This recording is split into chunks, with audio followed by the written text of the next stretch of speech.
Hey everyone, it's Kyle. Beautiful 4th of July weekend here in sunny San Diego. To be honest, we had a couple months of really gray skies. Really damn gross. Brought me down a little bit, honestly. But anywho, par for the course, right? So went on a jog this morning, right? Kind of my Saturday morning. Let's go ahead and get rid of all the bullshit from last week. Meditation session, and a conversation I had with a client kept popping in my head. And while I was running, I really started to hone in on this idea of how resilience can be the superpower of your business. Now, I realize that could feel a little clickbaity, but I actually believe this, and it's pretty close to the core. Now, by the way, I ended up jogging actually a couple extra miles because I just needed to unpack it. And awesome quick tip. And please, I want you guys to try it. Make me a commitment. I want you to see if you can make this happen. Back in 2018, when I was training for an Ironman, one of the things that one of my coaches actually walked me through was the idea that you can't wear headphones during competition. Now, why this is important to this topic is I had to start training. I had to go on my runs. I had to go on my cycling, my 100-mile Sundays. And I couldn't have any podcasts, any books, any of that stuff. And it was aggravating. I mean, it was rough in the beginning. But what I found actually was that in doing it more and more was that I was actually able to turn it into a meditation session where it actually allowed me to unpack a lot of the bullshit and anxiety, which is going to be an important topic today for us, from the things that I was trying to work through. And it allowed me a chance to have the ability to respond and not react to some of the instances that were happening in the companies I was operating. And beyond that, it also allowed me to come up with some new and some fresh ideas for a lot of the adrenaline that pumps through your body. And it actually became a very good thinking tool for me. So quick tip, try doing cardio. No headphones, no books, literally just you.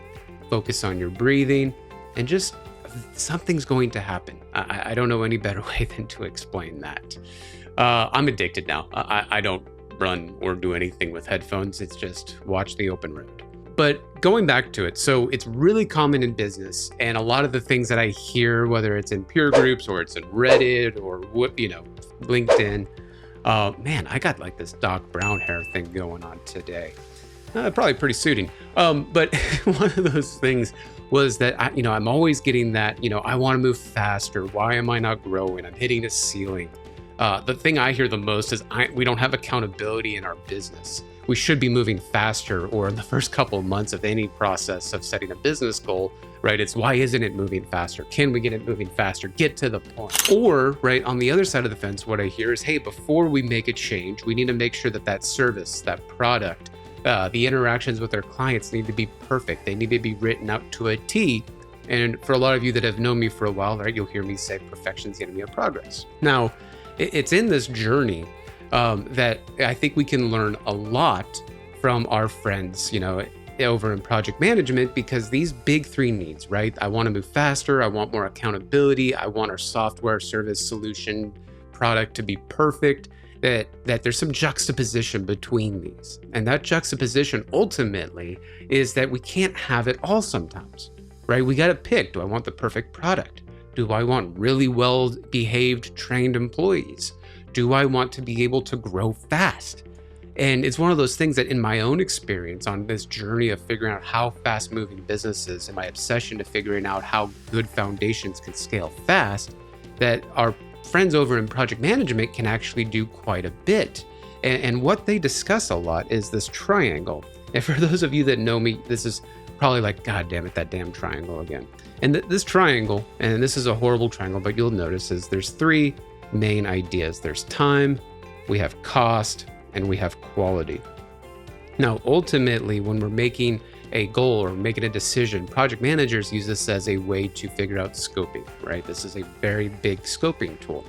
But in our business, right, as an operator, as an owner, as an entrepreneur, what we really have to figure out is where is it in this triangle, this project of my business, am I willing to sacrifice? Now, in a perfect world, right, in a triangle, right? This is perfect, right? We might want to sit right in the middle, right? We want good quality, we want an okay speed, and we want it to have a reasonable cost. And sometimes we don't get this, and we have to learn to get here.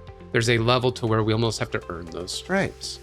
Now, in review, we need to increase quality of our business, right? The time it takes to grow sometimes can inhibit cash flow. We might not, right? Software businesses are a great example of this. We may not have the time in order to to build a perfect product because, they operate in a cash burn model. Now, at the same time, a lot of us are impatient, right? We're in an ADD world, right? Any video, even some of mine, to be honest, right? We're hitting that endorphins, we're hitting that instant gratification center. And if there's one thing, right, the endless game is business. Now, I bring this up because in the MSP channel, right, we're fortunate to have an abundance of information on how to do things, what to package, who to hire, etc. Right? Like it doesn't take very much to go, okay, Kyle, I want to figure this out. All I need to do is go on Facebook. All I need to go is on Reddit. All I need to do is go to my peer group and I ask the question and I get the answer. But what's interesting about a lot of this is we actually start to create, and I've seen this, right? We start to create what I kind of am starting to see as this imbalance of peers. And quite simply, I'm going to unpack this, is, right, well, we may have, MSP number one, and we have MSP number two that's seeking the information, right? We've each had our lifespan of running our organizations, right? We've had experiences, we've had lessons, we've had failures, we've had all of these things that get us to who we are as operators. Now, when we're receiving some of this information, what can happen is we may have less time that we've had to inherit these experiences. Now, this is important because, right, we may have a suggestion like, hey, best in class is to do X, Y, Z, right? This could be how you package your product. This could be how your teams operate, how your help desk works, how your dispatchers and logistical teams schedule things for your clients. And what happens is you'd go, right? You run home from the conference or whatever, and you go, hey guys, what I found out was best in class MSPs all wear red hats because that's what clients like, that's what the user likes, and that's what's going to make our CSAT score go to the roof. Well, the next day, you go and check your CSAT scores and they're nowhere near what your peers are getting.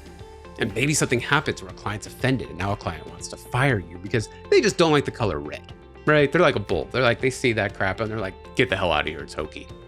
And what do?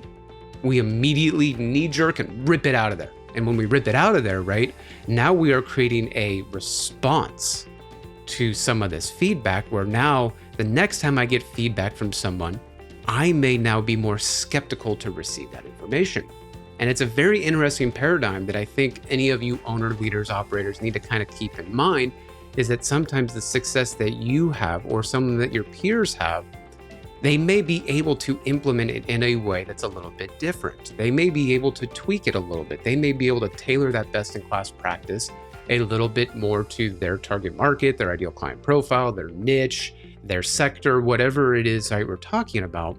And we can't just at face value think that, hey, my peer who has 10 years of experience and my own experience of 2 years, he may be able to have leadership skills that allow him to fail and have iterative improvement.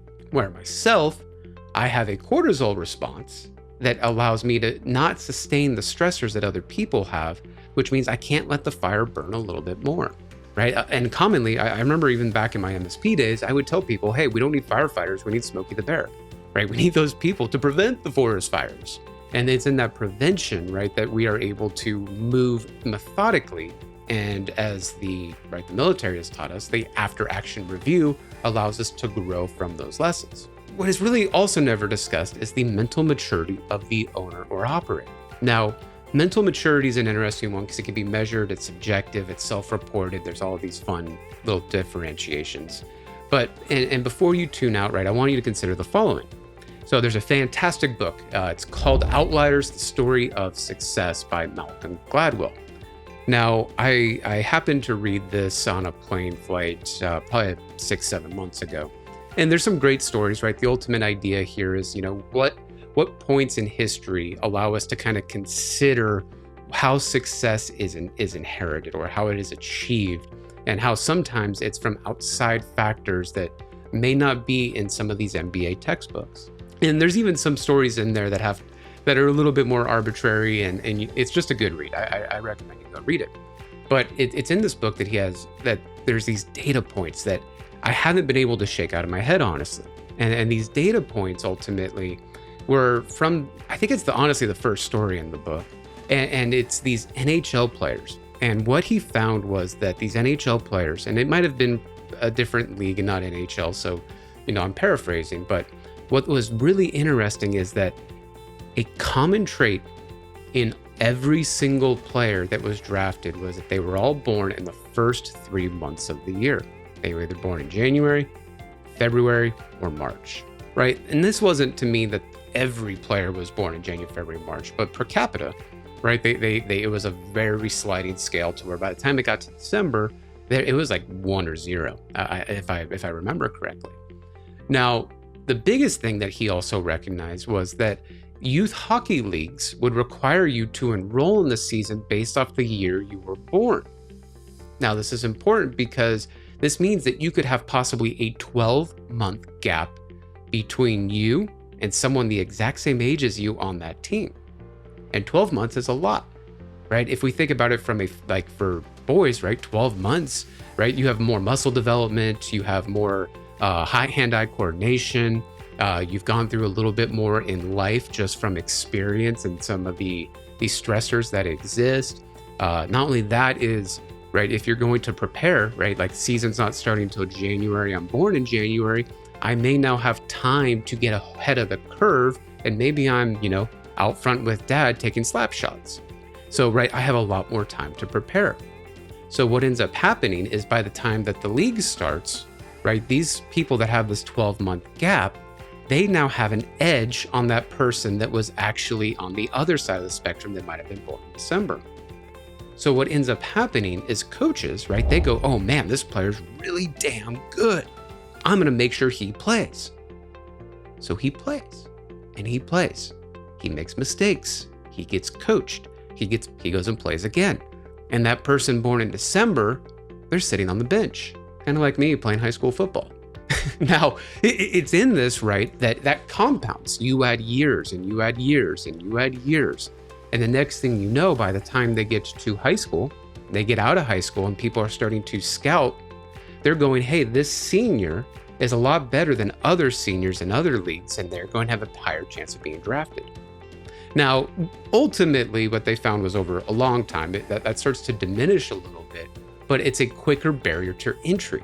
And what's funny about this, right, is if you think about this, is it actually creates the ability to have a higher mental maturity level as well, because of those experiences, because of those failures, because of those success stories that actually now condition us to react in certain ways, right? There's a reward, right? We can go back to Pavlov and the dog and the bell and the drool and all that fun stuff, which I'm gonna do another video on at some point when it comes to mentoring and training employees. But it's that fortitude that you develop in having that one-on-one interaction to where, hey, you're already one of the best, that just really accelerates, right? It's just the nature of time.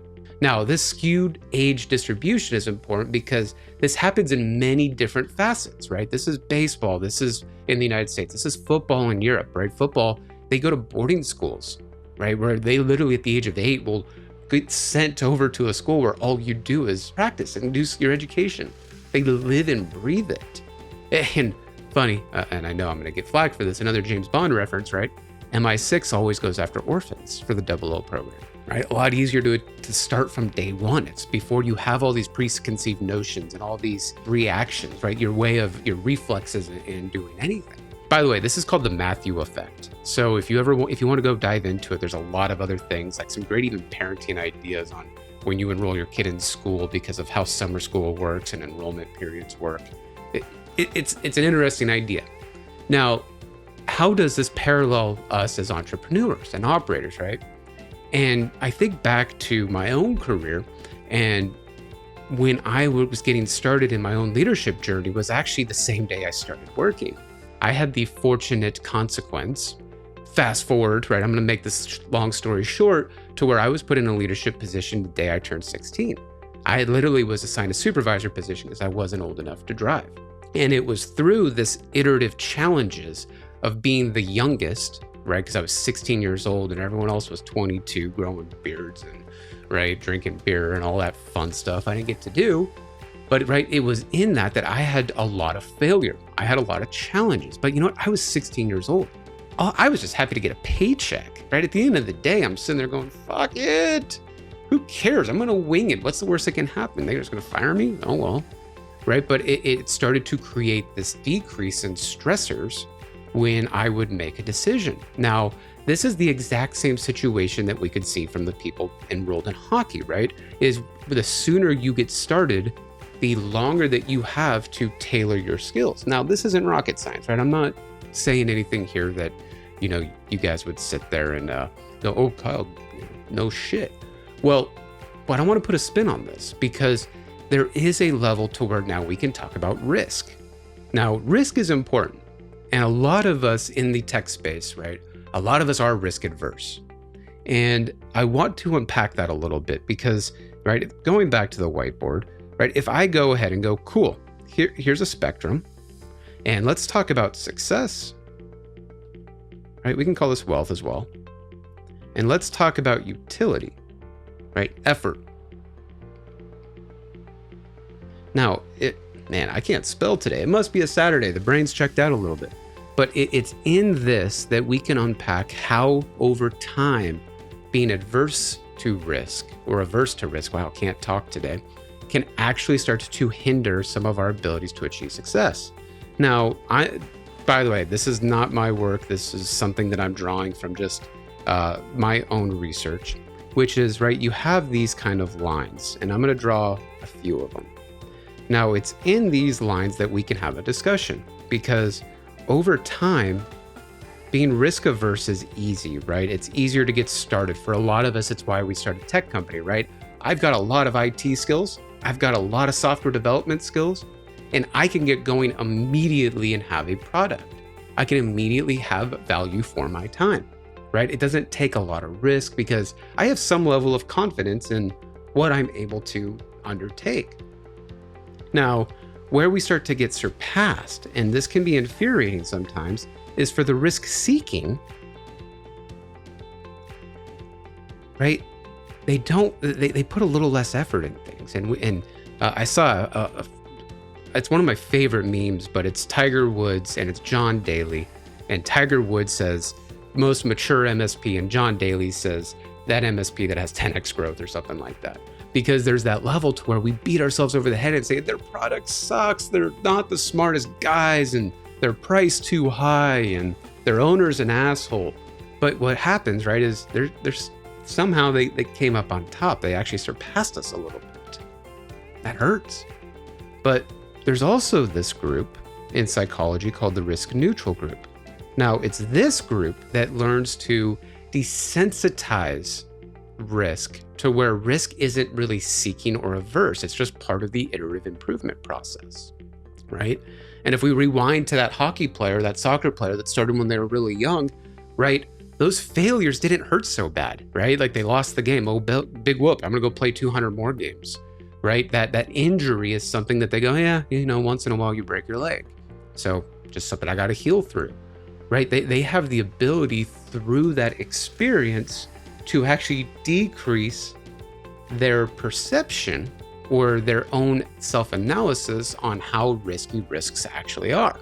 Now, I don't know if you caught my interview with my buddy Adam Walter from Humanize IT, but we talked about cortisol response.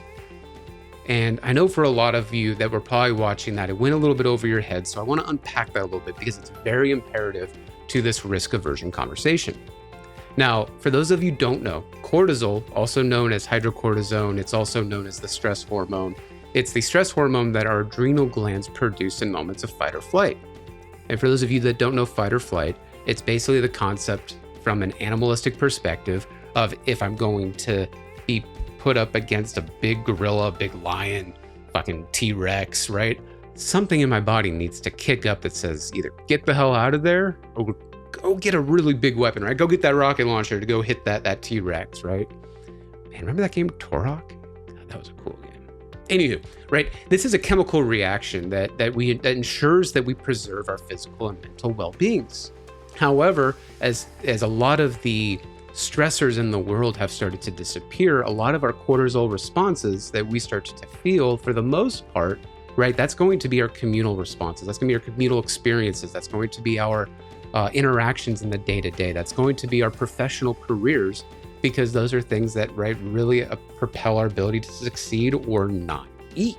So why is this important? And what Adam and I eventually talked about it is that as entrepreneurs, leaders, decision makers, right, anyone that's making decisions, we need to recognize that in moments of stress, right, our body is trying to cope with the information that we are digesting. Kind of funny, actually. I started wearing a Garmin about 6-7 years ago, and they actually implemented a stress measurement. Now, regardless of, stress and how you measure it, there's a lot of debate on how successful that is. But it was fun to actually look at these graphs on days that I did have a lot of stress, to reflect and go, what happened today?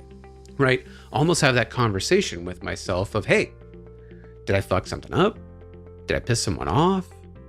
Was I an asshole? Right? Like, let's be real, right? Like, sometimes you just react and you realize and you're not happy with yourself. It just eats at you, right? Go back to running without headphones. But right, we have to be able to say, right, what was the unknown? What was the uncomfortable situation that I was in? And almost have your own after action review of, how do I want to respond next time? Can someone hold me accountable to that response? Now, we know that we're able to have these mind hacks, right? When we're aware of something, we can control it. When we measure something, we can manage it. And if we know this, right, how can I regain some of the control of some of our more animalistic responses? You see, the biggest thing in fight or flight responses is that we can tend to jump to flight because of unknown variables or stress scenarios. Unknown variables or scenarios. If there's a situation, I got payroll, which can be the highest stress situation as a business owner. Right now I need to figure out, well, what made me not take that leap of faith? What made me not want to try something? What made my team not want to try something? Well, I'm not a psychiatrist. It's even in our personal lives, right? This can lead ultimately to anxiety and depression. Now, I want a little bit of a personal share here for those of you that don't know me, right? I've been doing this for way longer than I'm happy to admit anymore, making me feel a little bit old, right? I'm really hoping the gray comes in. But right, over the last 20 years, I still wake up every single morning with entrepreneurial anxiety. Every single morning, I wake up with a chill up my spine, an empty feeling in my gut that says, dude, what the fuck? Right? I've got this little demon. I've got this little voice in my head, whether it's healthy or unhealthy, right? There's a level to where I have recognized that I just sometimes am not going to shake it, because there's always situations that I get put into, or my clients put me, right, ask me for advice for, or right, just like I'm getting married in a month, right? Like there's a level of stress that you're just going to come up with. And it's in that voice, right? I've had to, at times it's been crippling for me, and it's gotten the best of me. And for those of you who know me or have met me in person, you've seen I have this bald spot on the back of my head, right? Look real quick. That ain't normal, right? It never grew back. And actually, this is very related to what we're talking about, because this is actually a clinical response for something called alopecia areata. Now, I got alopecia when I was in college. I think I was in my senior year. And ultimately, this disease is from an inability to handle the stressors. And what happens is ultimately, and they don't really know, so I'm totally just kind of getting what I've downloaded, is that the adrenal gland has an autoimmune response to where there's too much cortisol, which actually then starts to deregulate the hormones in your body. And that added stress of less hormones in your body now actually inhibits some very odd reactions. Does it fight? Does it flight? Right? Like all these, like, is there extra white blood cells? Like this can actually lead to some very serious problems. Well, for me, it fought my hair follicles. And now I got this big giant bald spot on the back of my head that I wake up every single morning that reminds me of, is it really that bad? Are things really that bad? Come on, man. It could be worse, right? Like you could have lost all your hair. And there's some people, unfortunately, that have had that happen. Now, this actually happened to happen at a time where I had a lot of stressors going on, right? I'm a senior in college, full time. I'm doing my senior thesis because I did have plans to go to medical school. And I was also in a turnaround project for the retail company I was working for. And I actually had a very short timeline in my 40 hours a week in order to take this company or the store, in my example, from underperforming to performing at status quo. And rather than having outlets, rather than having, ways to exhibit that energy, my body just happened to break down. Let's be real. And, it's a tough thing to wake up every morning and see this, but I learned a lot in this actual moment of my own leadership. Now, what I learned from this and why I share this is I actually had a serendipitous moment in my life, actually. The hair fell out, I was stressed out, I was trying to have work because I was paying my way through school, I was trying to save up for med school, I was doing all these extracurriculars so I could get letters of recommendation. But I was actually doing my senior thesis on this concept of resilience. Now, ultimately, what we were looking at is two groups of people and two different communities, right? The two communities that we had were impoverished communities. So people like in the Congo, people in some of the areas of India and the slums, some very unfortunate scenarios. And what we looked at was when they came over to the United States and they became first generation, what levels of success did they have? Now, I may do a whole video on this topic, but the control group that we looked at were second, third generation Americans that actually grew up in very wealthy or very well maintained communities.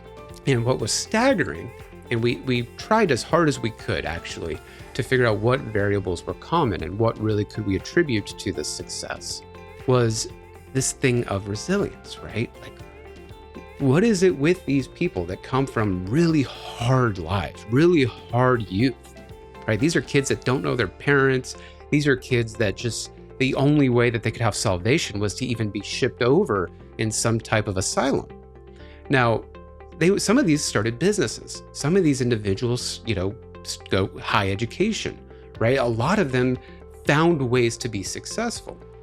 And when we were looking at this, it was more resilient young adults coming out of these impoverished nations, coming to the US, having great success. And it's important perspective because this is also shown in psychology with cortisol and stress responses, right? Because, right, if you think about it, and I'll show a graph actually where your perception on something versus your initial response, right? We can actually flowchart out that these young, resilient individuals coming over, they're going, shit, going to school? That doesn't seem too bad. Shit, starting a company, it fails. Oh, well, at least I'm not being hunted by lions. At least my government's not trying to make me a slave, right? They had a perception to where risk was a lot different than those that grew up in very nurtured and comfortable environments. And I know that this is nothing new for a lot of you, but right, in the whole aspect of this discussion, knowing that some of these scenarios and this risk aversion scale, right, this cortisol response is important because if I am able to put myself in more positions over time and desensitize that perspective of what risk actually is, I am now putting myself in a situation like we showed to where risk is either neutral or I'm more willing to make and seek risk. Because at the end of the day, failure's not that bad, right? Failure is just part of the journey, right? And kind of to recap a little bit, right? In order to statistically increase our speed and level of success, we need to be able to hire riskier situations. To handle those riskier situations, we need to desensitize our own ability to handle stressful situations, right? We need to have our body go, I only need this much cortisol. I don't need that much cortisol. And then to desensitize our perception of stress, we need to change our perception of what is stressful, or we need to increase the riskful situations we are put into and increase our resilience to decrease our cortisol responses. And to be successful in time, we need to recognize that we need to do this earlier rather than later. It starts to mess with your head a little bit, right? Like, dude, Kyle, this is just contextualized in a way that I can just digest a little bit better. By the way, if you ever look up immersion theory, this is also very similar to this conversation, because immersion theory, there's two big things that I remember in studying, is that if you want someone to learn a language faster than anything, go make them parachute into a country that doesn't speak English, and they will learn that language a lot faster than anybody else, right? They are literally in a world of stress, and that stress is just going to quickly become desensitized because I just got to figure it out. And also in some phobias, right, they actually use immersion theory as a way to try to psychologically treat that phobia. So like if you're afraid of balloons, they'll actually put you into a room full of balloons because they want you to decrease that stress response, decrease that chance of flight or flight to where you go, it's just a balloon. Now that may take time, right? You might have to fail multiple times. You may need to come up with stressful situations multiple times, and that in itself is uncomfortable, right? Ultimately, right, this is very similar to cage fighters, right? They're able to step into a ring, cool, collected, and get punched in the face, right? If I'm getting punched in the face all day, eventually I'm gonna go, it's just par for the course, right? It's just clocking into work. And right, we need to work these mental muscles so that we can stay risk neutral ultimately. Now, why is this the fuel that can be your organization's superpower, right? Resilience is a muscle. It's a technique. It's something that develops over time, right? A lot of psychologists that I was working with at the time as a student, right, they would argue that resilience is something that really you develop through community and through experiences. This is not something that you're just born with. You have to desensitize and callous some of the scenarios that you may be put into as just a human being. Now, I can tell you right now, even as a coach, I would be very unsuccessful if I were not able to empathetically consider the mental maturity of my clients, right? If I did not understand their ability to take on risk, I could easily push too hard or not enough. And if you saw that video of Alex and I where we talked about ideal client profiles, right? I even learned a little bit that the ideal client profile for me as a coach had to be clients that wanted to grow fast, scale fast, take on a little more risk than normal. Because in my own abilities to grow companies fast, if I wanted to sell that, if I wanted to make that my ROI for my clients, right? That client can't be the immovable object and I'm the unstoppable force. We're just going to have a very negative relationship. So, right, I want you guys to always consider that even with your team, right? When you're hiring employees, you have to consider that there's going to be a level of risk that they are willing to take. And risk can be extremely subjective. And that risk that you may put them into may increase their stress hormones. And that just creates a very unhealthy work environment and relationship, right? And you don't want to end up like a big old bald spot like I did. Now, it's a fine line to walk. However, it can be operationalized. And this can be operationalized for both you, yourself, your team, the leaders on your team, whoever you're working with in like a peer group.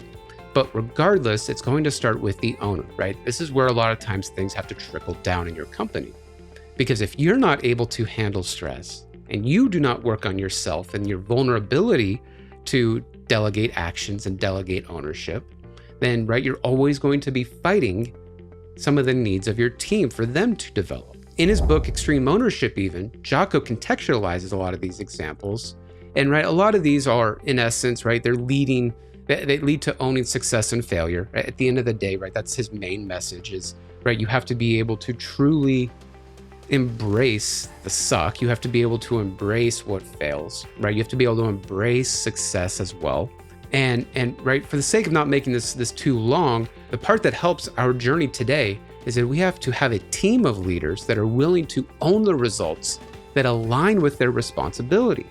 And for our team to be comfortable with owning their outcomes, regardless of their direct accountability, we need to decrease both our aversion and vulnerability in our team that's when they are not performing.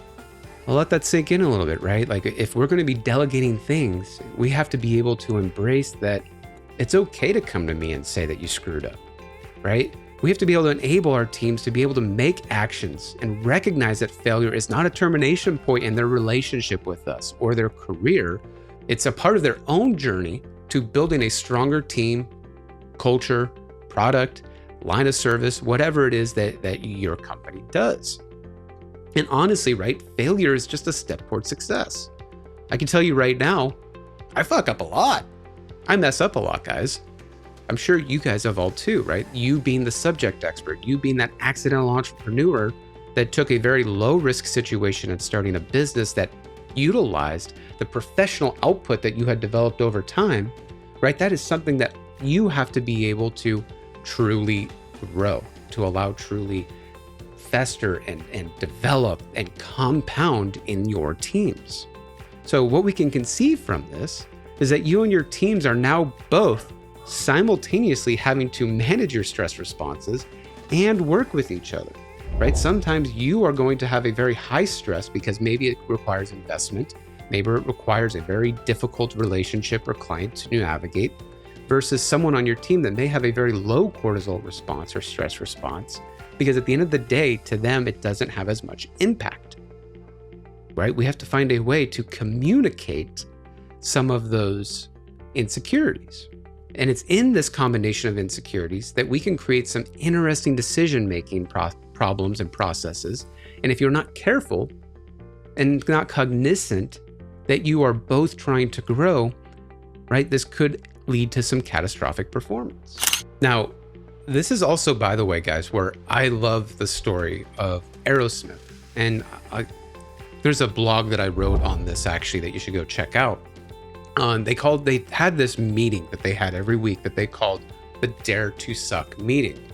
Now, this Dare to Suck meeting is very interesting because the basic idea was that the band needed to write a song, and they all came with a list of bad ideas, right? These things just stunk. And what they would do is they would have all the cards and whiteboards and little notes on napkins, and they would just throw them all on a table and look at them. And it's in looking at these notes that they started to really go, oh, that's actually not a bad idea. That actually could be a song. Or maybe you take this bad idea and you pair it with that bad idea, and we just make a bastard love child with those two ideas. And what they didn't realize is that they were actually removing this idea of failure from the creative process, allowing everyone to reduce their performance anxiety. So, right, everyone's going in there with a very low expectation or stress level, and right, it's allowing the creative process now to move forward. And I don't have to tell you guys, right? Obviously, Aerosmith had a ton of success, and they had a touring career that actually long outlasted many bands in their generation. And it's from this idea that I've had to build into my own coaching and conversations with owners that sometimes we need to build communication techniques into our own mentorship to remove reactions and only have responses. Hell, I say it to even some of my peers all the time. Well, did you react or did you respond? Well, no wonder you sounded like an asshole. You were just letting that animalistic fight or flight response pop out, right? Let's be mature. Let's think things through.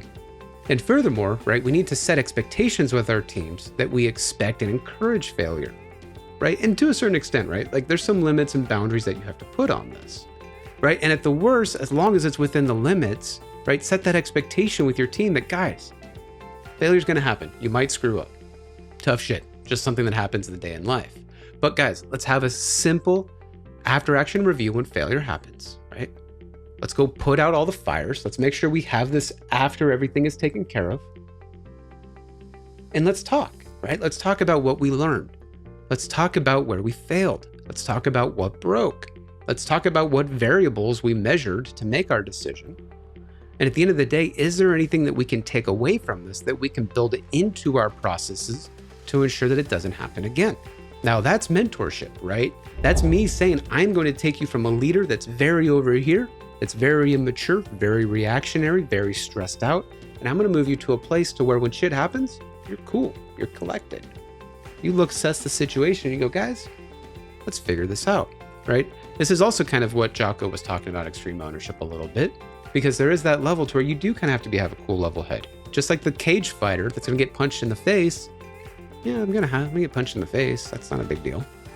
So going back to our title, right? Resilience is the superpower. And it's because, right, you're building a team of leaders who are able to learn through experience. They own those results of their action, and now they remove barriers from the organization.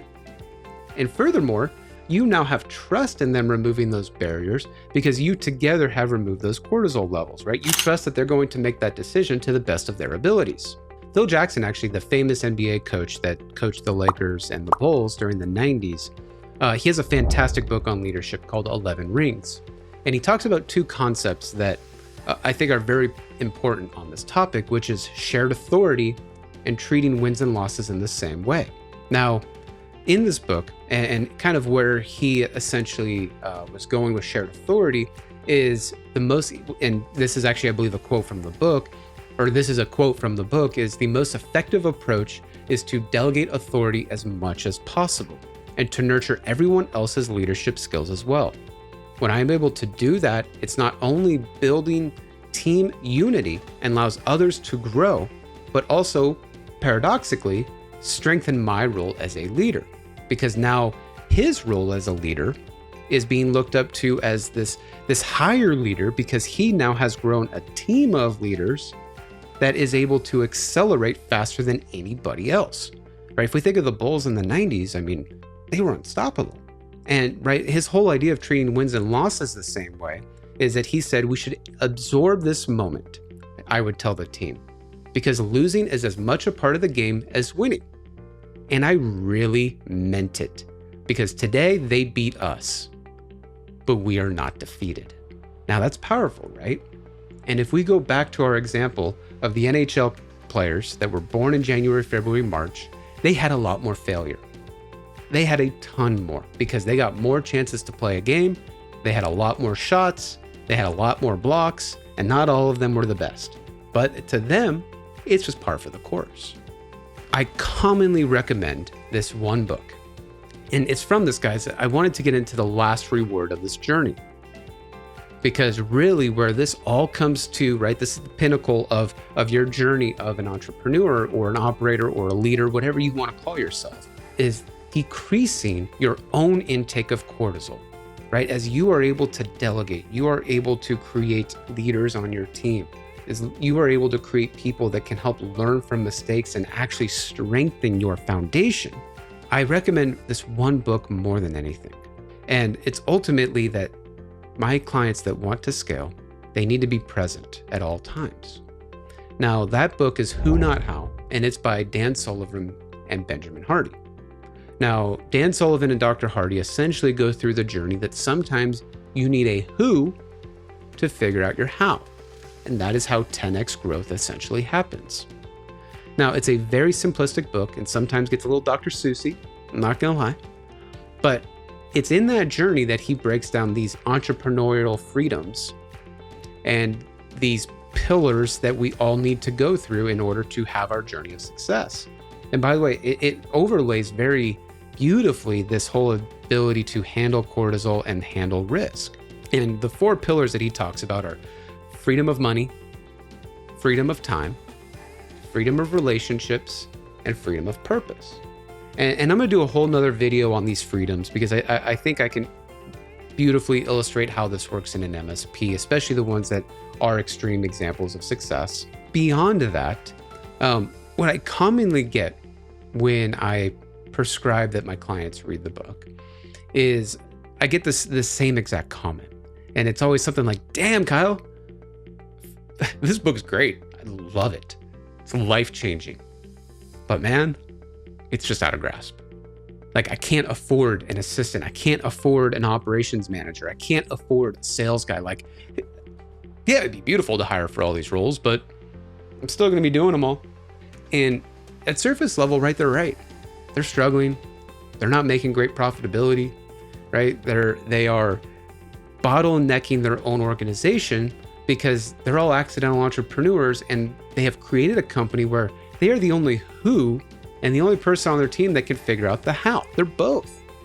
And it's too disruptive at times. And I literally had this mentioned to me yesterday, right? This is the whole reason I've made the video of, right? Sometimes it's just too disruptive to have others figure it out, right? Either I might have a piss off client, I might have a team member that wants to quit, right? I might have less financial gain in this process, right? There's all of these insecurities that make us not want to figure out the who.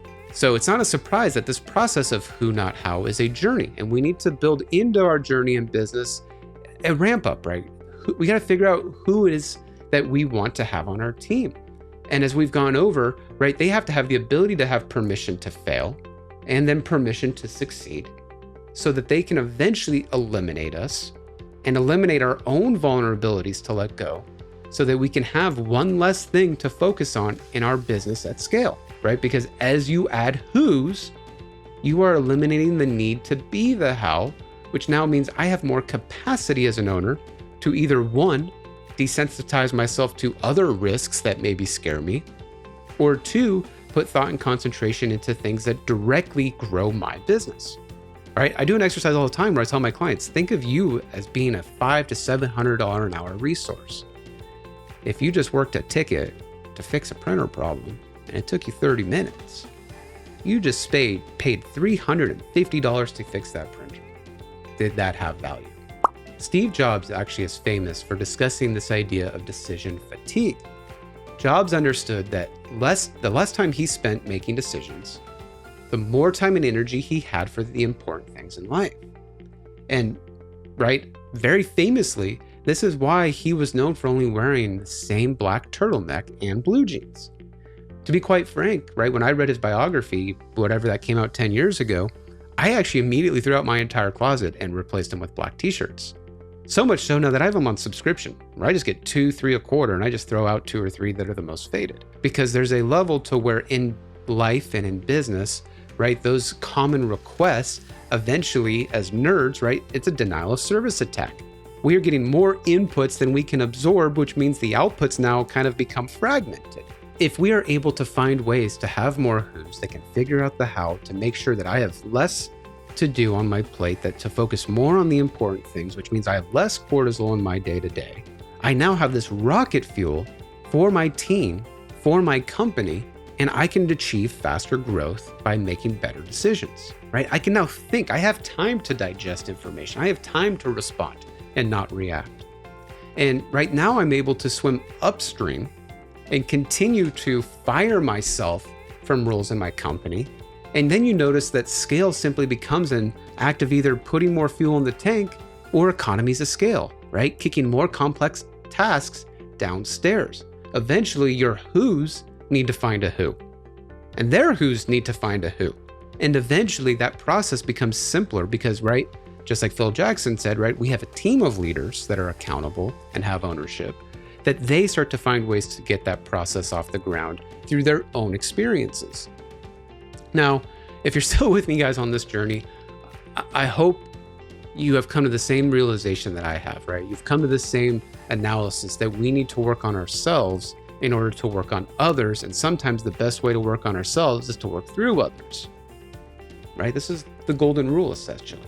And to be frank, can I still be Garth? This is how I have scaled a lot of organizations myself and have confirmed with many of my peers and mentors and other entrepreneurs in the tech space that they have seen success in their businesses, right? This is why even in good to great, when you look at the difference between that level 5 leader and that level 4 leader, the biggest common trait is that we language when you get to level 5, right? It now becomes we have achieved success. We have overcome turbulence, right? You start to become the dumbest in the room because you have a team of members, right? You have a team of who's that really complement those traits that you don't have, that you couldn't scale, right?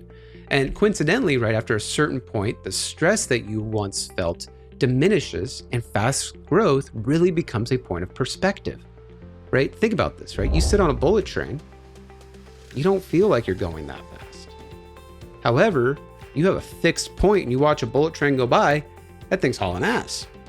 So, right, you have to find ways to really put things into perspective in order to decrease that cortisol response so that you take those situations in stride and allow others in your team to go in stride, right? It almost becomes nonsensical or sensical in the matter, right? Because that's just how it has to work, right? Anyone that's developed myself or you or anyone that you know that's a great leader, they were able to have that opportunity to take stressful situations in stride and not just have it done for them. Now, I appreciate your guys' time today. I really do, honestly. I'm doing these videos just because a lot of these passions, a lot of these experiences that I've personally had and these revelations through my own journeys is something that I'm really happy to be sharing with everybody. And if you got any value of it, please, right? Comments do help, right? Feedback, right? Give me that feedback that this video sucked. Give me that feedback that I talked too much. Give me that feedback that I needed more graphics or leave behinds or make these in smaller chunks, right? Allow me to be better, right? Help me get better at educating the world. Help me educate our channel. Help us educate the tech space. Help me educate more and more growing leaders in this space, because I truly want to see us all succeed, right? I want us to all exceed expectations. And please, please, please, right? Give me feedback. And if there's something that you do want me to go deeper into, I'd be more than happy to. And if there's something that you would love for me to unpack that maybe I didn't cover, right? I would love some ideas on other things that I can do in the comments below. Other than that, guys, I hope you all have a great weekend. Please make sure to attend our webinars that we do bi-weekly, because it's a little more town hall-y where you can kind of interact with Alex, myself, Wes, Adam Slutskin, all these cool guys that I'm bringing on board so that we can have these conversations about how to improve ourselves. And the beautiful thing, guys, the only call to action that we have is attend next week, right? The only newsletter you get is, hey, here's next week's session. Make sure you enroll. I don't have right now a single need to do anything else than help the channel. And from that, guys, I hope you all have a great weekend, and it's been real.